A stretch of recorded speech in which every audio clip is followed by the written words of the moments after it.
Boris Johnson has today announced that in response to the spread of the Omicron variant, England will implement Plan B. That means from Monday, bosses will be encouraged to facilitate home working for their employees, and nightclubs will have to require vaccine passports for anyone attending. Unsurprisingly, though, it was the leaked clip and the Downing Street party that dominated the conference. Can you stand at that lectern exactly where some of your team laughed and joked about COVID rules and tell people they must now follow your new instructions?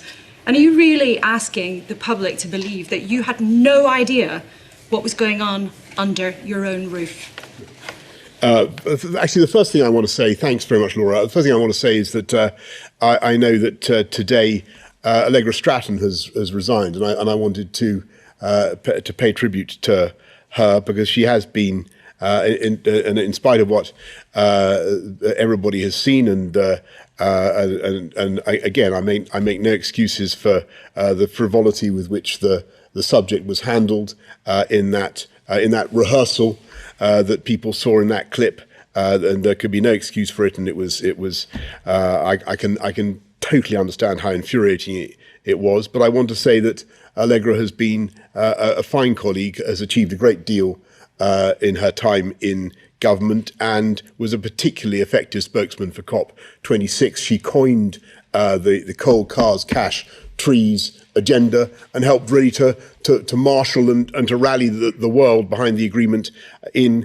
COP26. And I really, Laura, if you forgive me, I wanted to say that because I think it's been a sad day for her as well, as an infuriating event for many people around the country. And on that point, look, I want to repeat that the fundamental point is that I think the British public, notwithstanding the point that you make, can see the vital importance of the medical information that we're giving.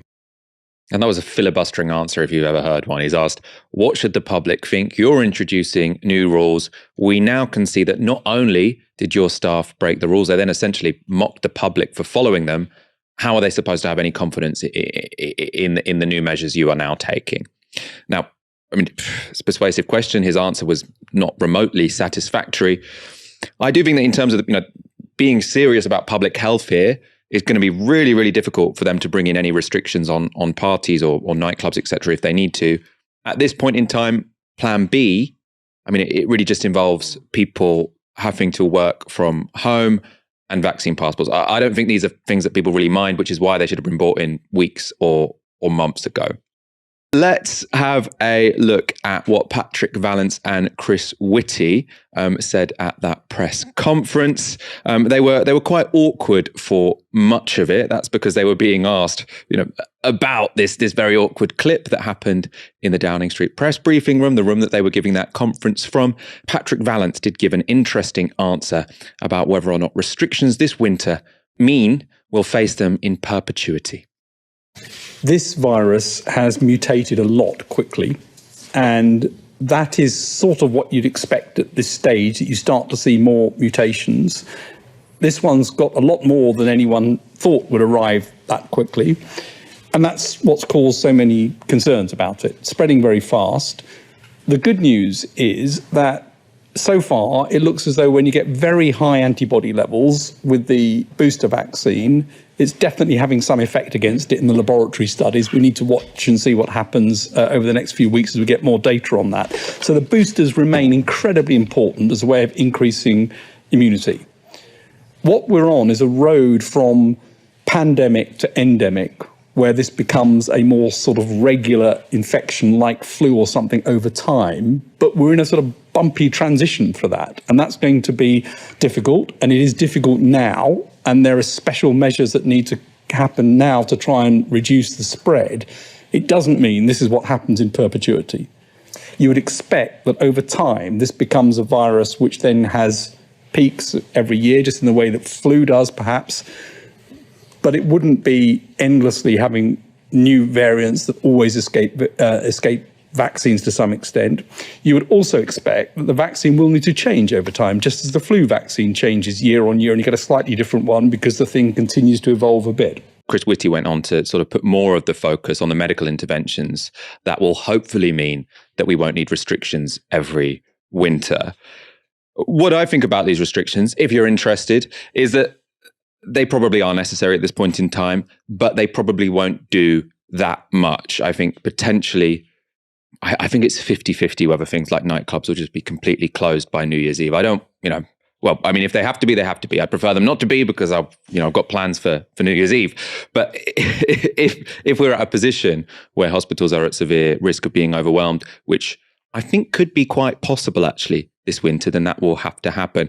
And the reason that could be possible, and this is sort of important to get our heads around, is not because any one of us is at severe risk from this Omicron variant. I think if we are, especially if we're boosted, or especially if you're vulnerable and you manage to get your fourth shot, then that should give us significant protection against the virus. Obviously, there are some exceptions, and those exceptions are incredibly important, and the government should be doing everything to support people who don't have a strong reaction to the vaccines. But for most people, the vaccines are incredibly effective. And so the Omicron variant isn't necessarily that much of a risk to any one of us as an individual. The danger is that it's so transmissible, it seems like it's doubling every 2 to 3 days, that it could be the case that almost everyone in Britain gets sick, at almost exactly the same time. I say almost everyone in Britain, that's a bit of an exaggeration, but millions of people get sick at almost exactly the same time. And that means that even if we are double or triple or even quadruple vaccinated, if just a tiny, tiny proportion of people end up getting hospitalized, if you've got enough people, enough total infections, that could cause serious, serious problems for the health service. They were being asked then, will this logic not apply all over again next winter? And what Patrick Vallance is saying is that, well, we are still in an interim period. There are a couple of ways of interpreting what he said there. So it seemed to imply that the virus might get more mild. I'm not convinced by that. At least not unless we're looking at sort of like a century. Now, I've heard epidemiologists and virologists saying that, yes, that there can be an evolutionary pressure for a virus to get more transmissible but less deadly, because obviously if you're alive, you're more inclined to, or you're more able to spread a virus, but that can take 100 years. So I think more what we are looking at is we might have restrictions this winter, or it's more likely that we have that we need restrictions this winter than next winter, just because there's still so many unknowns. We still haven't made the perfect vaccine. We still haven't got the perfect rollout of the vaccine. Hopefully, through an iterative process, we will get to a position where we can get through a whole winter without having to have any of these incredibly annoying restrictions, because I don't want to have these forever. But right now, probably are necessary to stop or to try and spread out that peak of infections.